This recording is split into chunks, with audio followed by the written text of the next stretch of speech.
video ko na buang, guys. Like, for real, walay joke, walay atik.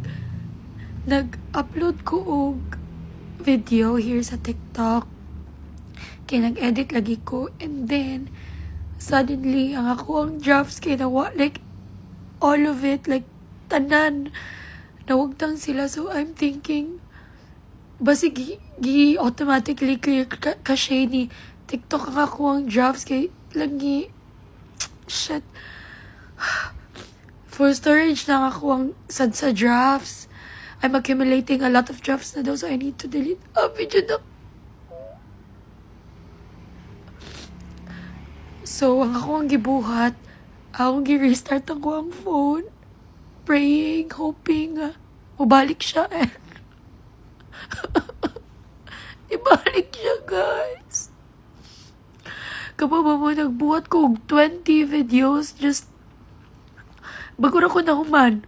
And then, mawa lang. No.